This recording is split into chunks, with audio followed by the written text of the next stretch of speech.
Good afternoon, and welcome to the show, Lifelong Learners. And I'm your talk show host, Terrence Perry. And my producer today, Amnon. How you doing? Hello, how are you? All right. And Amnon and myself will entertain you for the next hour today. So I want you to hold on to your seats. We're going to give you a really shocking show today. Um, One of my books that I'll be talking about today uh, is is America Ready to Heal? And so I'm gonna go into a little detail about this book. Since I got a whole hour, uh, we may get into some intimate details. If it sounds like it's a little too much for you to bear with me because we're gonna go into the depths as much as we can. But in talking about is America ready to heal, we're talking about the good, the bad, and the ugly in America as we know it. We're going to get raw. We're going to deal with some truths and some realities of America, and everything's not cute and everything's not pretty. But we're going to talk about those things today, just to get into some of the atrocities that have happened in America. We're going to talk about some of the racism, some of the sexism, and some of the consumerism in America that have made America the way it is today. The things that we see happening in our America today, we're going to address some of those issues. And if you want to be a part of that conversation, you could call in at 919-518-9773 and get in on this conversation. Whatever your concerns, your questions, or whatever your stance is on these issues, I want you to call in and talk about them. Feel free to say what you want to say, whatever your feelings or concerns are about it. I want you to call into the show and share that idea or that concern with us. So I'm gonna get into the book a little bit again. It's Is America Ready to Heal? And I wrote this book at the end of last year, and I actually put it out at the beginning of this year, I think around February. And so it's been on Amazon, it's been in Barnes and Nobles, and in some of the other bookstores around the country. The book is out there. But just to get started, again, we'll be talking about Is America Ready to Heal? The good, the bad, and the ugly. Call into the show at 919-518-9773. Now let's get started. To begin with, the discussion that I want to bring to you today is gonna be just answer the question in and of itself: Is America ready to heal? Now, before you answer that, let's look at the cover. The cover of the book, Is America Ready to Heal? Just looking at the cover, do it look like America is ready to heal? Let's examine the cover of the book. You got the two statues, one black, one white, and they have their backs turned away from each other. So what does that suggest within itself? It suggests that no, they're not ready to heal because they're not even ready to face one another. America is not even ready to, when we talk about racism and black and white issues, we're not even ready to face each other. Our backs are turned. Not, but you see the thought process. The two statues, they are in a thinking position. So they are thinking, but they're not thinking together on how to come to a solution. Their backs are turned. What we want to see, if America was truly ready to heal, we would see the two statues, the black and white, facing one another. So that in and of itself, it gives you some indication of is America ready to heal. It's not asking you the question to say yes or no. Um, it's a rhetorical question. Is America ready to heal? No. And then let's go a step further. There's a child in this box. As you look at the cover, there's a child in the box. Now you would say, why is that child in the box? So what I want you to think about is, okay, we're talking about in the box, but in America we should be thinking outside of the box. Because when we think outside of the box, then we have new options, new solutions, new possibilities. So yes, America should be thinking outside the box, but we have a child inside the box. That child is a mindset that America has. That child is you, that child is me, and that child is every person in America. Because part of the reason why America is not ready to heal because America is dealing with some woundedness, some things that's not stated, some things that's not said, and it goes back to our history, it goes back to our childhood, and it moves forward. So you may see adults, but adults that have not the intellectual capacity, but the emotional capacity of a child. You see adults walking around all day, every day, dressed, half dressed, what have you, but emotionally, they're like little kids. They are little kids, actually, because if America can't heal on the issues that we're talking about today, racism, sexism, and the isms of America, then we got a problem.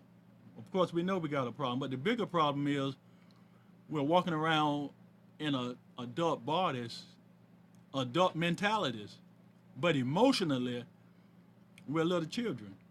And there lies the problem with why America can't heal, because America is not acting in their adult mindset, they're acting in that childlike emotional state. I'm going to elaborate on that a little more as we get into this conversation, but I want you to get into this conversation with me. So I do want you to call into the show and give me some of your thoughts about, is America ready to heal?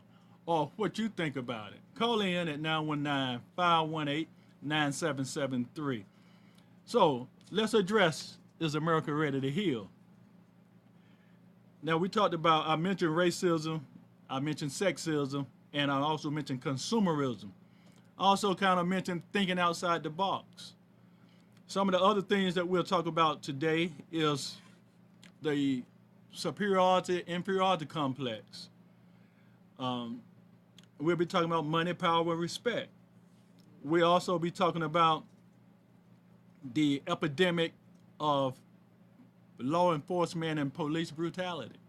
We're going to address some of those issues today. We'll also be bringing in another subject matter, social disconnection, psychological projection.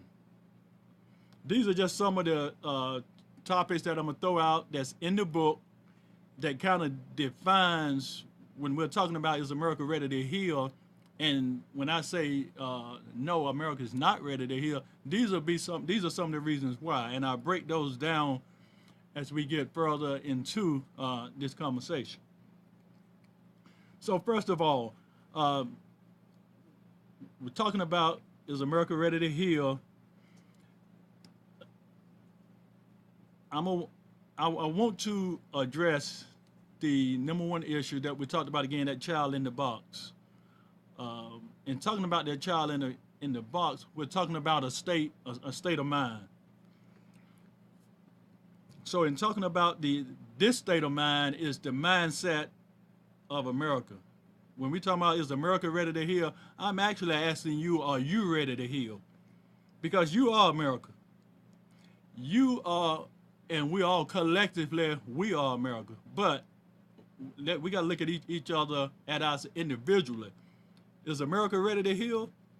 That's really something you have to ask yourself. Are you ready to heal? Because again, you're dealing with some issue, some woundedness, some hole in your soul that haven't healed, and that's played out in this American society today as we see it. It's played out in prejudice, it's played out in discrimination, it's played out in racism, it's played out in sexism, it's played out in genderism, and it's played out in all the isms that we deal with right here in America. It's played out, and we see it in the interactions that we have with one another, or the lack thereof, or the way that we treat one another, or the lack thereof, the lack of respect that we show for one another, the lack of acknowledging one another as equals. That's a problem. It's a problem when we look at it from a racial standpoint, a racial divide. That's a problem. But in stating that, again, I wanna go a little further, which is so. The flip side of that question, is America ready to heal? The flip side would be, when will America be ready to heal? When will they be ready to heal? Again, you have to look at yourself, because nobody's truly ready to heal until they get to a point in their life to where now life is becoming a displeasure, dissatisfied. You're either losing something, you're about to lose something, you're going through something, or life has gotten so bad that you go into your knees. Then you are ready to make a change. America works the same way.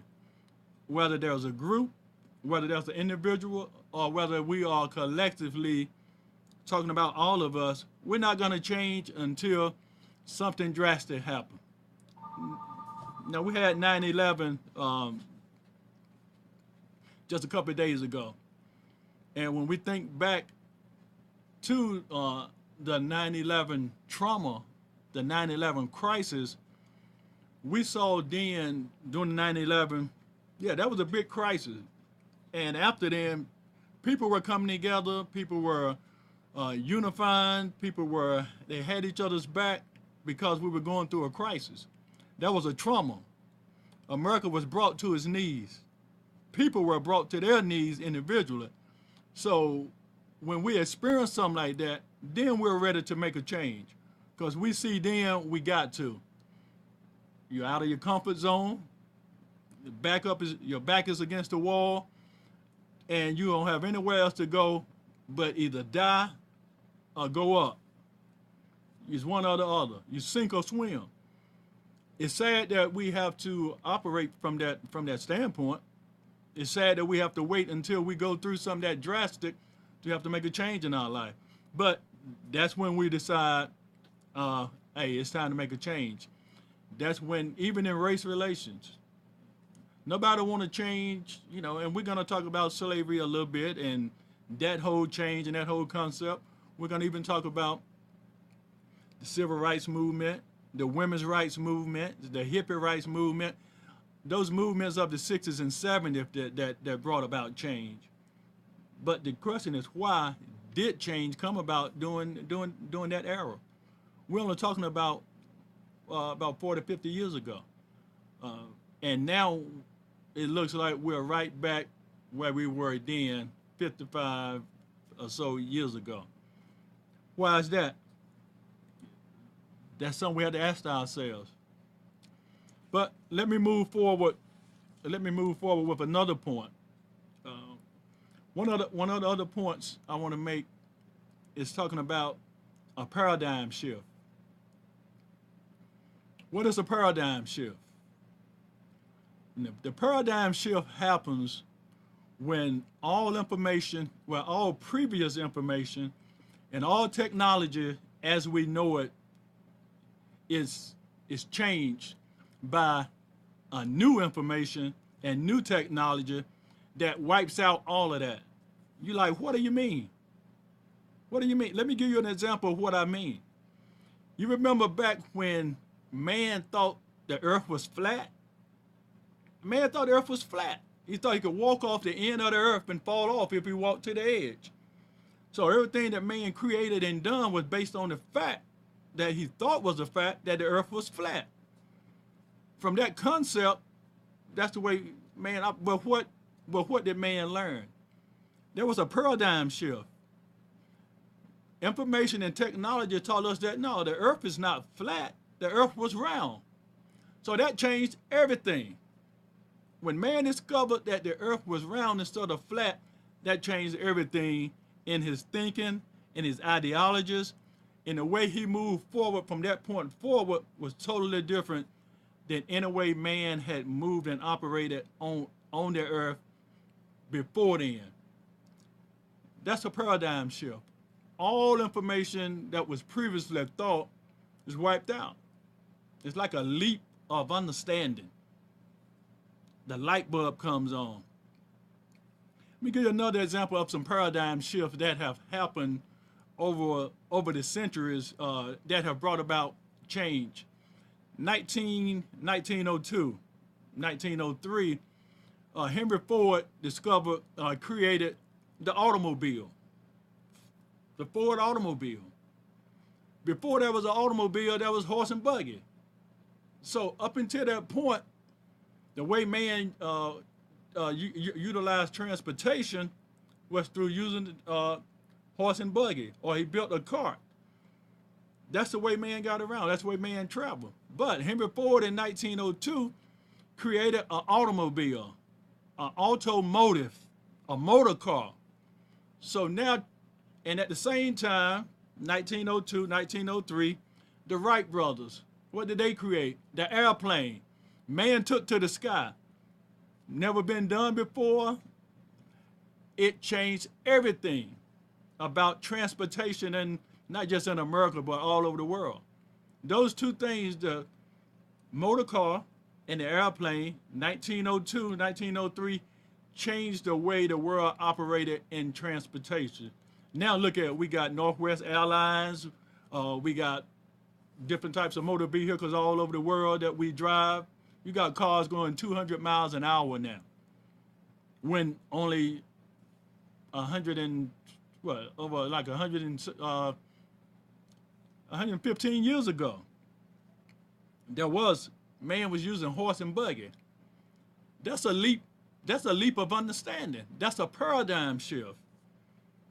Let's talk about a couple of more paradigm shifts. Things that change information and technology all over. Change the way things are done.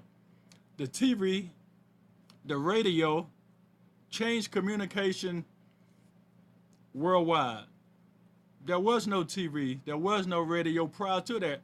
So what kind of social media existed? There really was no social media. Once the TV was invented, the radio was invented, that changed everything. Even now with the new technology that we have with computers and laptops and access to totally different social media, that's been another paradigm shift. That's been another shift in technology that changed the way man operates in the world. Now, here's my question. If man can create such technology, such genius, this is genius. If man can be a genius on one hand, why is he an idiot on another hand? Why can't we get along? Why can't America heal? This is crazy. This is the craziness in mankind, because if you can create an airplane, transportation, TVs, radio, all this technology and genius, everything that is on this earth, man have created.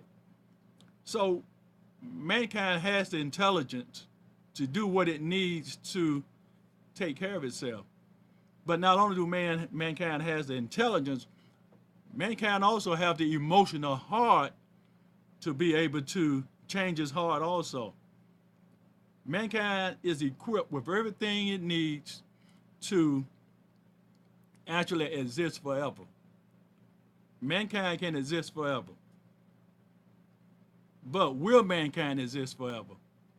No, man will destroy himself. Not because he's not genius, but because his heart has not matured into the genius that it is. His heart have not matured into the adult that it should be. Again, I told you, man operates in a box. The little kid in the box, that's the way man's heart operates. Instead of being the intellectual genius and emotional genius that mankind is, thinking outside the box, being the creative genius that man can be, man plays the idiot.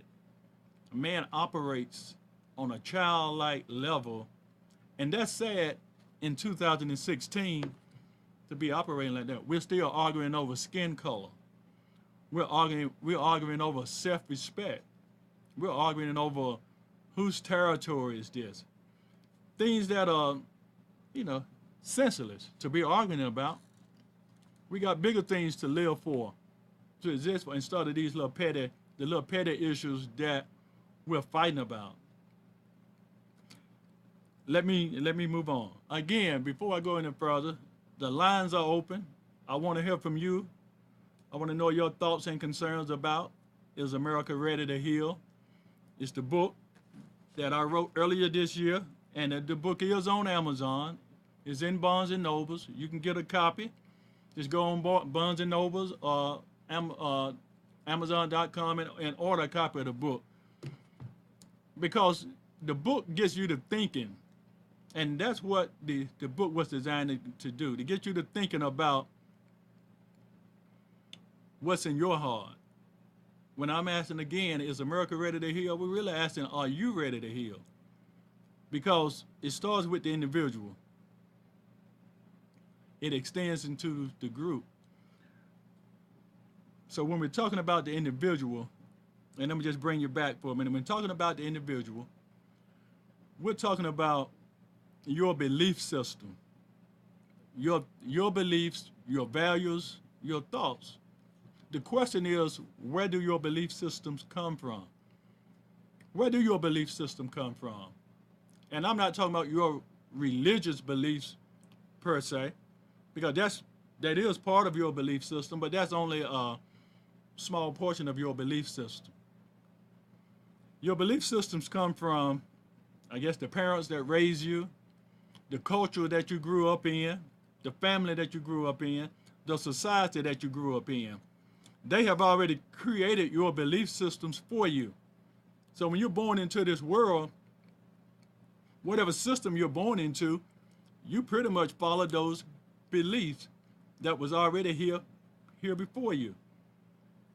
Your parents, they believed it. They passed those values and thoughts on to you. So you, in turn, you believe it. Let's take, for instance, give you an example. What are your beliefs about money? Most times you're going to hear people say, money is the root of all evil. Some people say, no, the way you use money is the root of all evil. Or, but how can money be the root of all evil when money is simply paper? Who created money?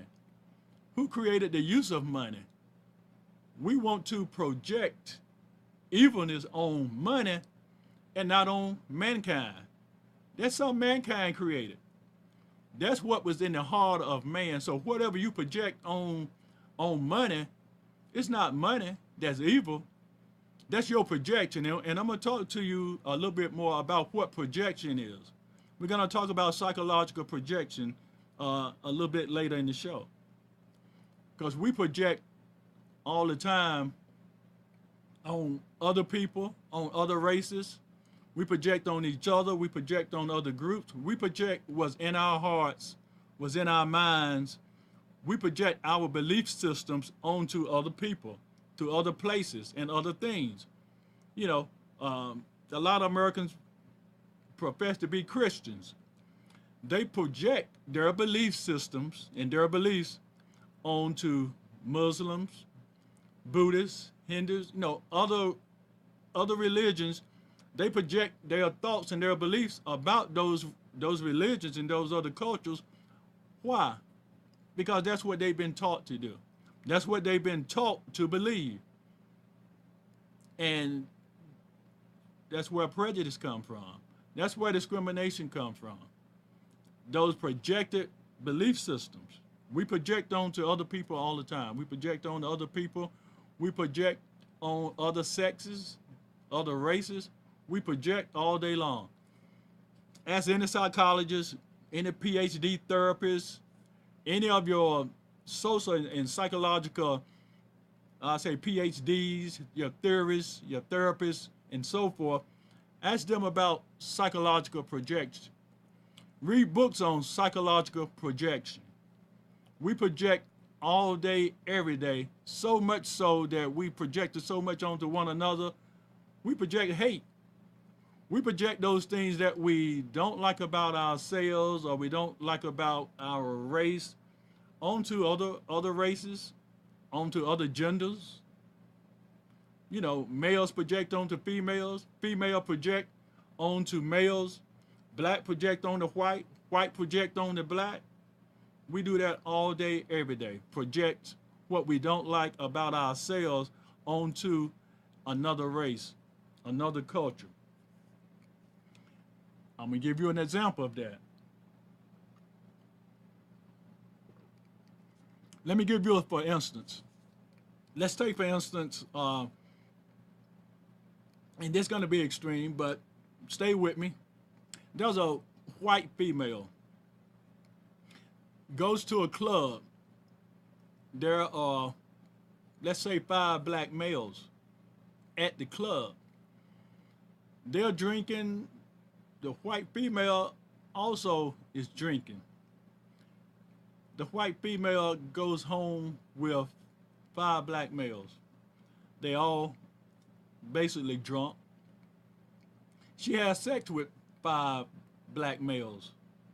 She wake up the next day and her panties and bra and clothes is all over the floor, and she wakes up and realizes that she's been in bed with 4 or 5 black males.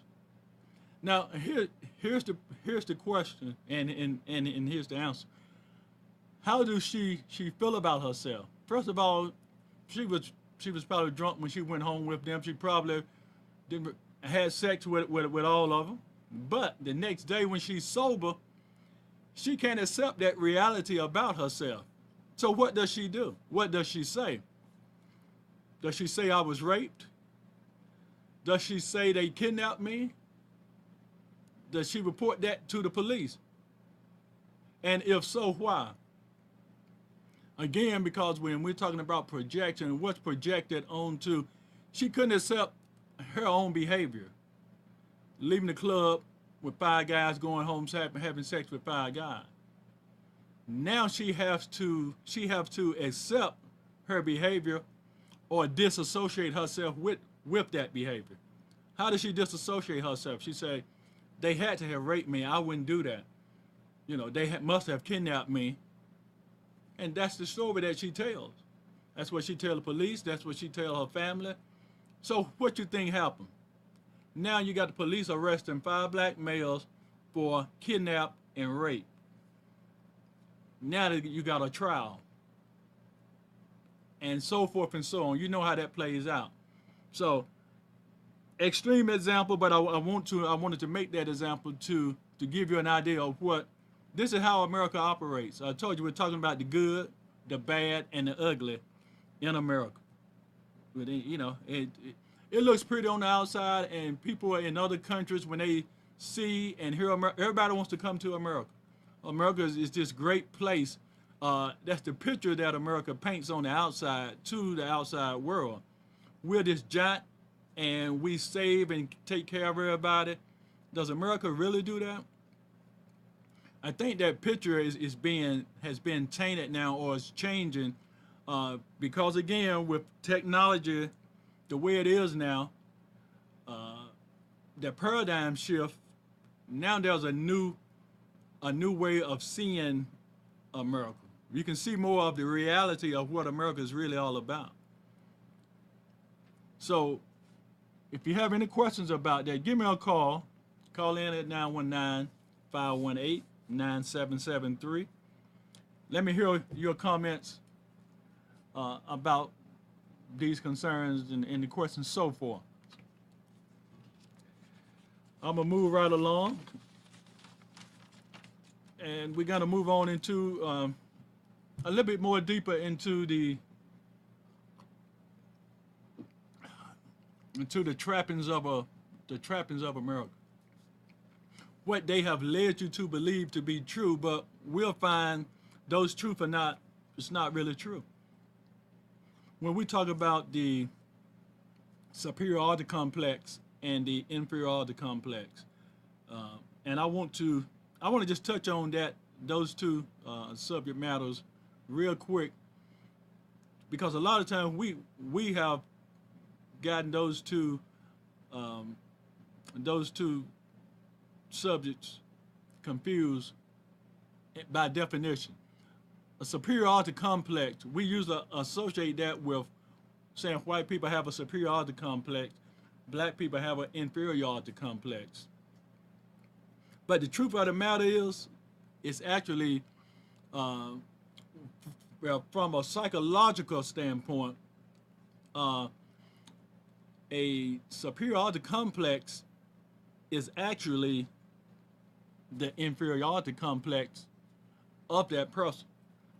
Let me explain. Let me explain that. A superiority complex, people think that one race feels superior over the other, but actually, a superiority complex is actually a cover up for feeling inferior. So the way that's manifested is, yeah, it looks like someone feels superior over someone else, but in actuality, they're not feeling superior. They actually feel inferior to um, another person, another race, and they cover it up with the superiority way of acting. And the way you act can be disguised in the way you dress. It can be disguised by how much money you have in your pocket. It can be disguised by the car you drive. It can be disguised by all the trappings that you surround yourself with to appear superior.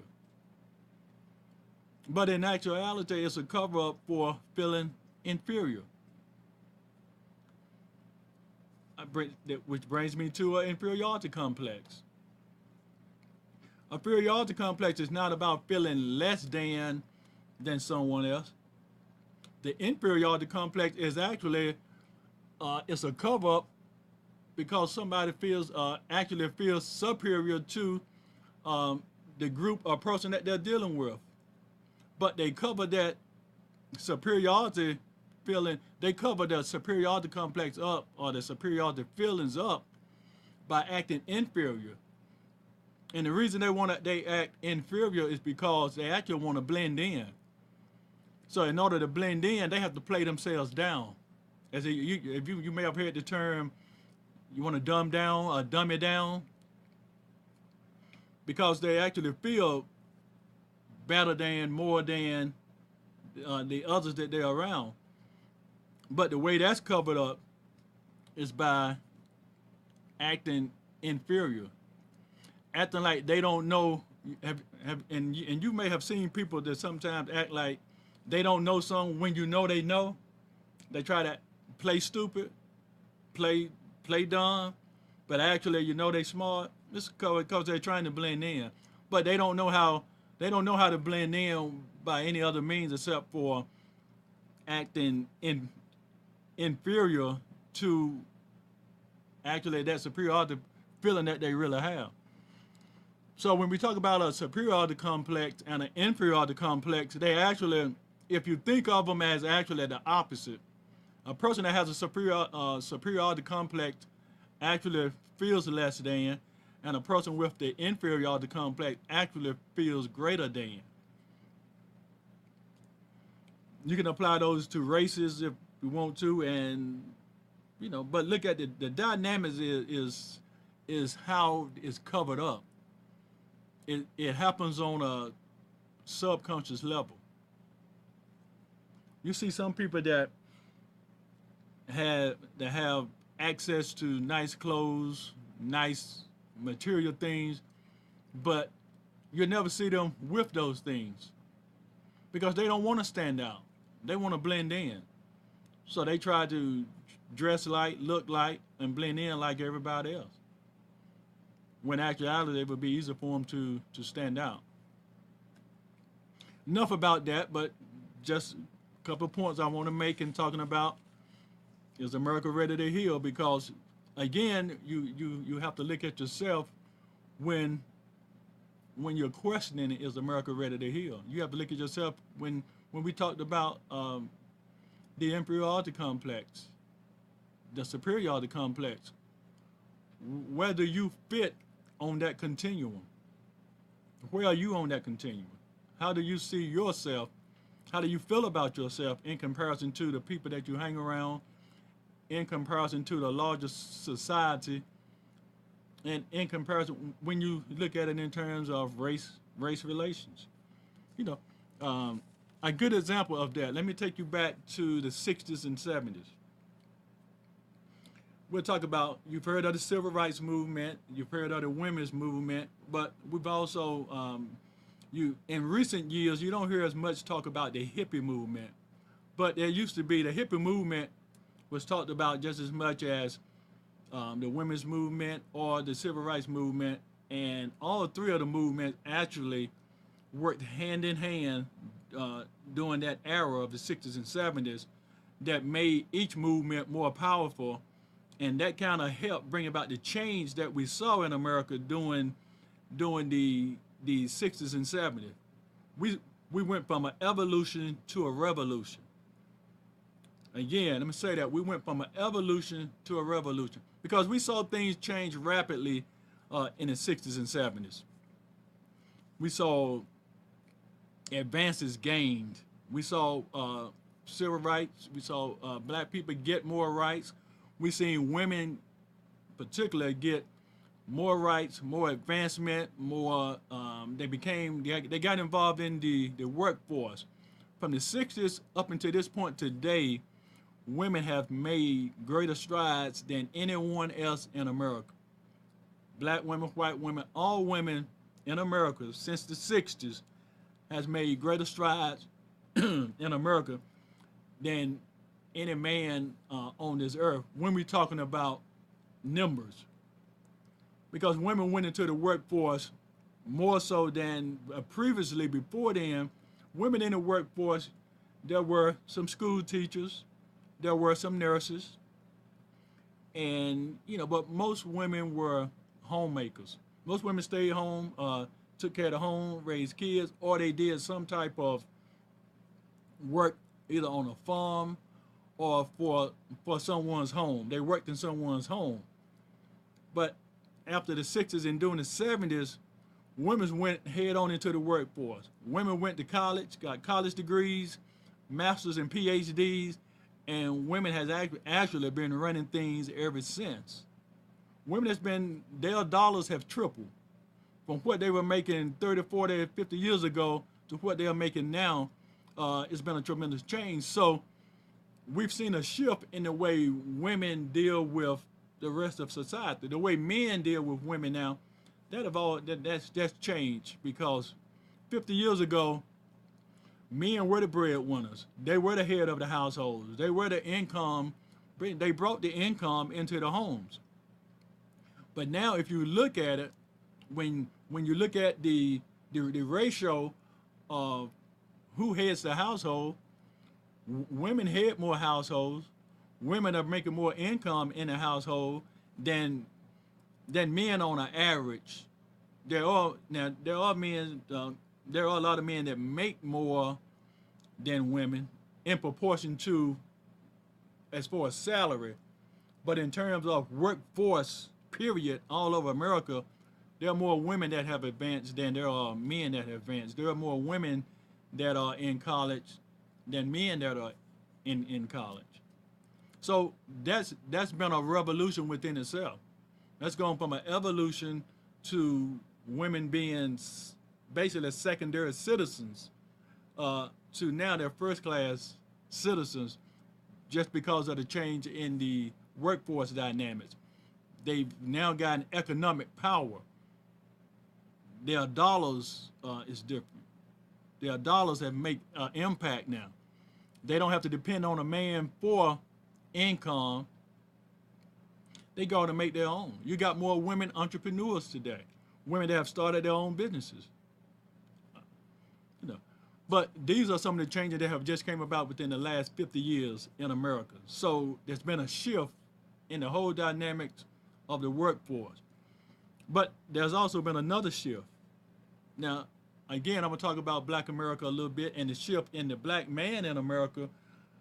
There's been a shift in the dynamics there. You got more black men in prison. Matter of fact, America has the largest prison system in the world. America has the largest prison system in the world, whereas 40 years ago, you know, it was a prison system, but now it's a market. America have turned its prison system into a market because, first of all, this is a way to make the rich get richer and the poor get poor. There are more black men in prison than any other species of male in America, and I can go into various reasons why that's so, and we may talk about that a little bit if time permits. But just for the fact to state a point, what America has done with the prison system, it have made it an industrial revolution. It's you've heard of the prison industrial complex, whereas these are private owned prisons now that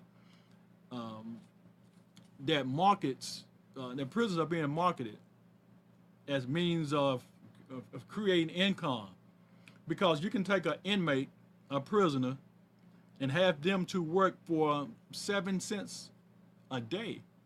Some work for 7 cents an hour. They may work all day for 49 cents.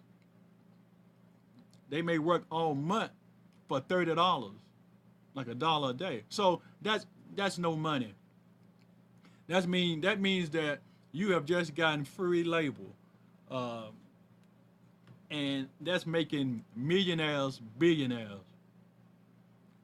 That's making millionaires billionaires. But on the flip side, that's on one end of the spectrum. On the other end of the spectrum, if more of your black men are locked up in prison, then what does that say about your American black households? You've taken the male out of the household, and we've already discussed that the women in America over the past 50 years have not only had to lead their household, but also they have become the breadwinners and the sustainers of their household, because majority of the black men are locked up. The ones that are not, when you look at the dynamics of black men going to college, you got one black male going to college to at least every 5 to 7 females that's going to college now. That was not the case 50 years ago, 40 years ago. So when you got the black male going to prison and the black woman going to college, what kind of disparity have you just created in the in the black household? You've divided them right there, because if a woman is going to school getting her bachelor's, master's, and PhD, and the man is coming out of prison with a GED, then that's a disparity right there. You've just separated them because intellectually they're not going to be on the same level. And in that household, if a man is made to feel less than and a woman is made to feel more than, now you have separated, you've threw the whole dynamics of the household off, because in previous a society, in a way the society operate, man have been the breadwinner in the household. But when you change the dynamics and make the woman the dominant figure in the household, the breadwinner, the one with the money, the one that's paying the bills, then how does that male feels? How is he gonna act now that he's not head of household? But all the time you're being taught that the male is the head of the household. The male runs his household, but how can he run his household when he spent time in prison and his wife, or the woman in his life, has spent time in college? That's more of a conversation that we'll have a little later.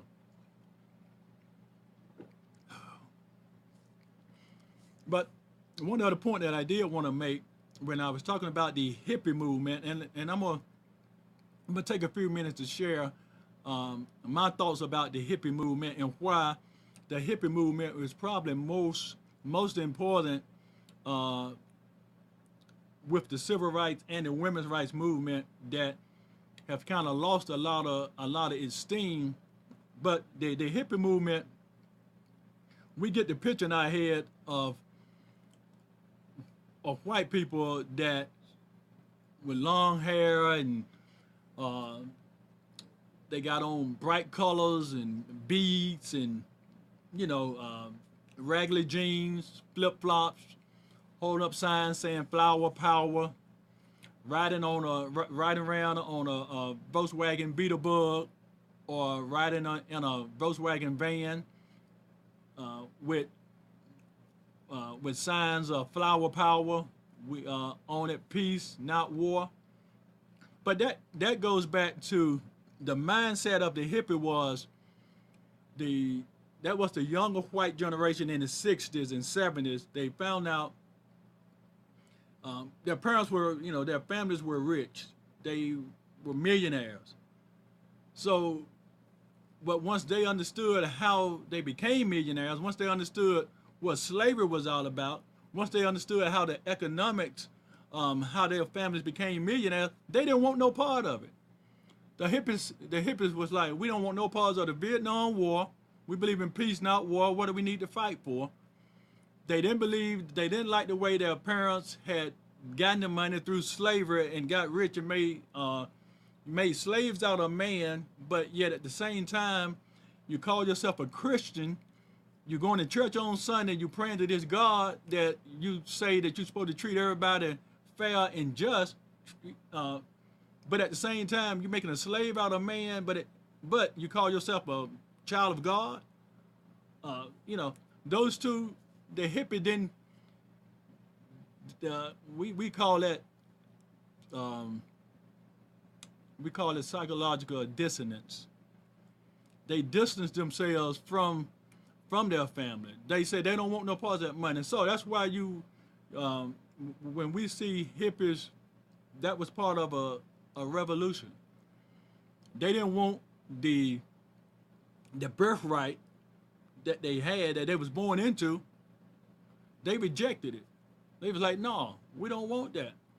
Because, and a lot of these kids, I'm gonna say young white Americans, some were college kids, but see, when they got to college, they understood, when they studied and understood philosophy, they understood economics, and they understood their history.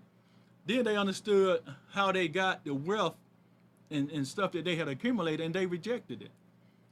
But the downside to that was the parental rejection had a backlash.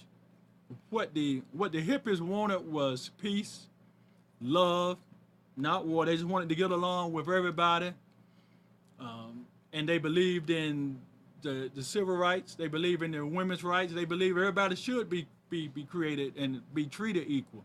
Everybody should be respected, and that's what they fought for. But in that process of that rejection from their parents, that's that again. We goes to that emotional heart. Yeah, they were out fighting for the causes that they believed in, but at the same time, they still wanted their parents' love. They still wanted their parents to love them, but their parents were strict disciplinarians. So they rejected their hippie child. They didn't, because their belief systems were totally different. Their parents wasn't giving back the wealth that they had that was handed down to them from the previous generation. They wasn't giving that away. But at the same time, the hippie child wanted the parents' love, and the parents wanted to love their child, but there was a disconnection there because they didn't see eye to eye on how they would move forward in that relationship. Neither one was giving in to what they believed. So when you separate from your parents or your family in that sense, there's some emotional hurt there. There's a woundedness there. There was a woundedness in the soul of the hippie that wasn't articulated, but it was there. And we saw that played out in the drugs that the hippies got involved in. They got involved in a whole lot of drugs, acid, LSD, weed, cocaine. All of these drugs was because it was filling a void. Even though they believe in peace, love, and so forth, they were hurting. They were hurting inside because of that parental rejection. The parents rejected them, and they rejected their parents. But when you disassociate with your family, there's hurt in that heart. So that's where the hole in the soul was for the hippie. That's why they got off track when we think about the movement that they fought for. But then what they're known for is the drugs, what we call they crash and burn. You know, they fried their brain.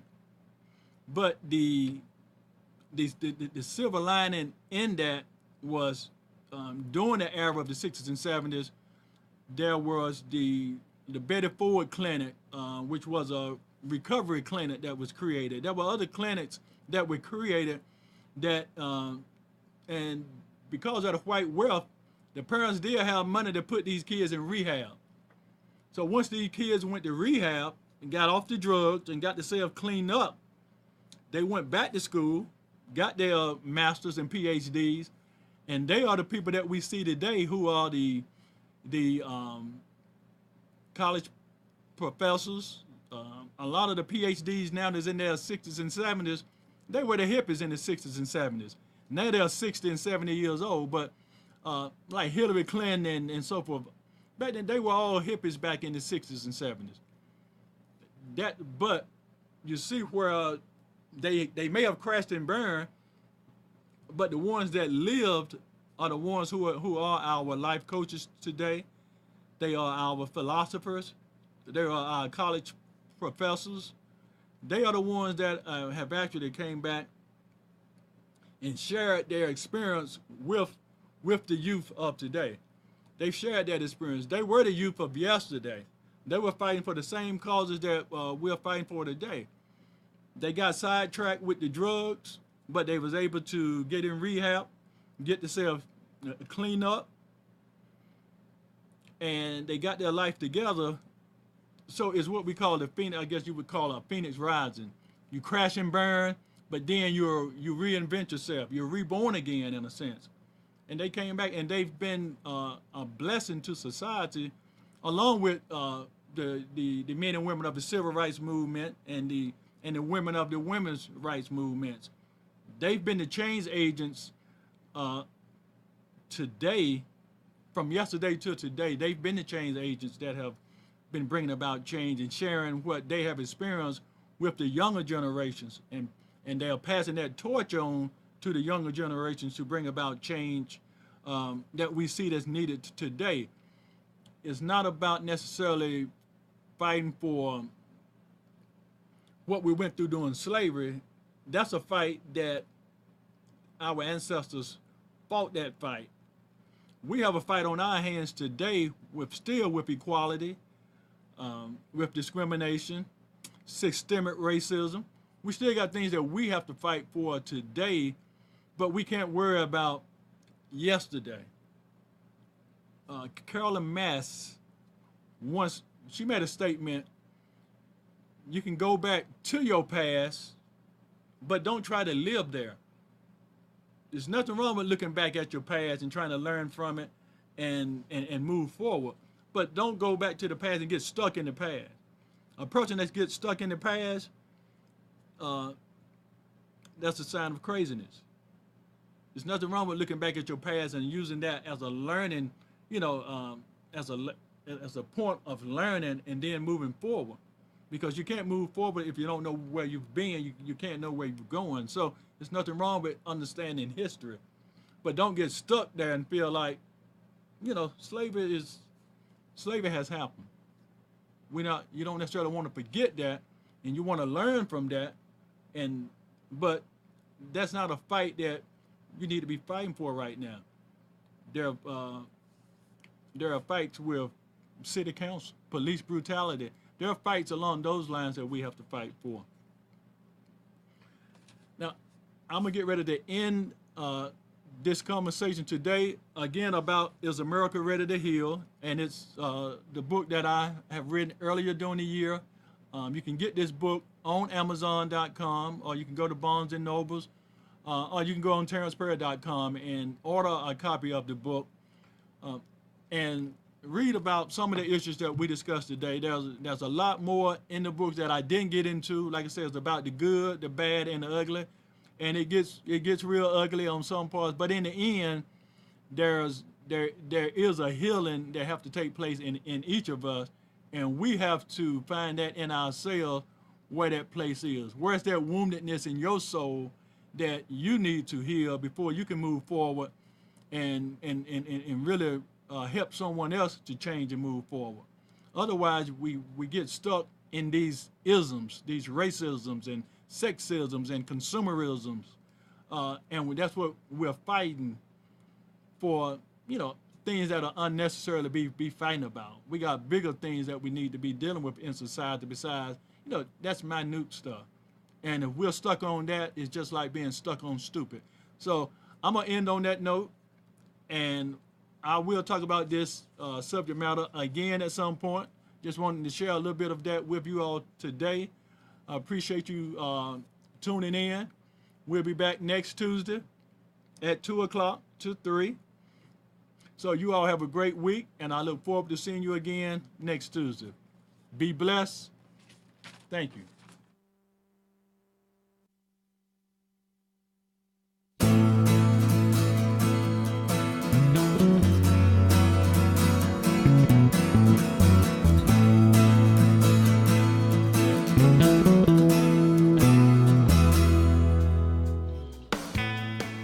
You're tuned to the Nissan Communications Network.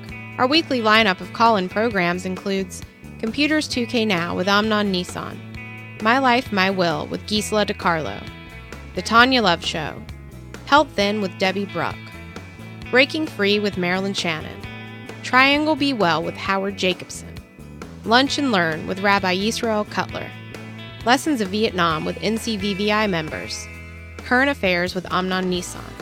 And if you tuned in too late, you can always watch each program in its entirety or download an MP3 audio file of it in the archives section on nissancommunications.com.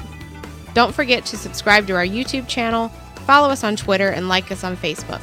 Sponsored by Atomos.com, makers of quality video recorders and converters, CarolinaApparel.com, and DeltaForce.net.